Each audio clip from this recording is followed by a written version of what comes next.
Marcos Jr. at sa mga kongresista, ang nasaksihan nyo ngayong araw ay patikim pa lamang.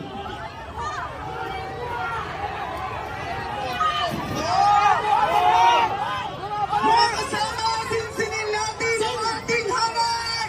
Korap na kongresista! Idolo!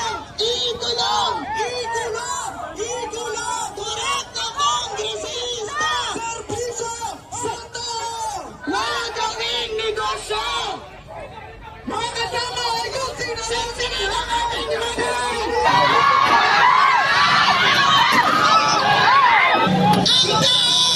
Ang bayan! Tuloy-tuloy ang laban! Ang tao! Ang bayan! Marcos Jr. at sa mga kongresista, ang nasaksihan nyo ngayong araw ay patikim pa lamang!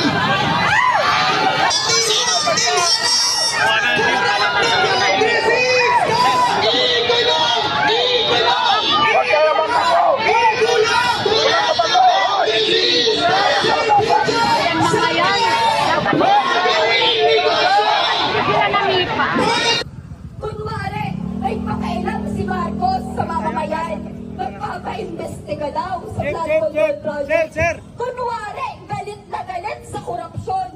Ang pamilya nyo, ang numero unong korap sa bansa, mula pa sa tatay mo. Hindi papayag ang mamamayan na walang managot. Hindi kami sasakay sa pagtuturuan nyo dyan sa Kongreso dahil pare-parehas lang kayong korap.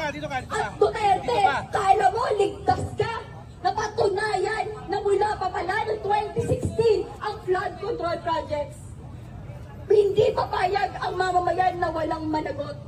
Nalalawagan tayo sa mabilis at syempre may integridad na investigasyon. Mapanagot ang lahat ng sangkot sa korupsyon na ito. Suspensyon sa lahat ng flood control projects. Tanggalin ang budget sa flood control project habang nasa investigasyon.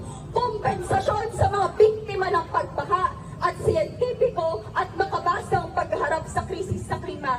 Para sa mga magnanakaw at korap dyan, ang nakikita niyong galit ng mamamayan ay simula pa lang. Tiyak na mas maraming mamamayan ang mamumulat at kikilos. Dahil sagad na ang kabulukan ng sistema, sagad na rin ang galit ng mamamayan. Sawa na ang mamamayan sa gobyerno ng mga magnanakaw. Sawa na ang mamamayan sa mga burokrat na kapitalista na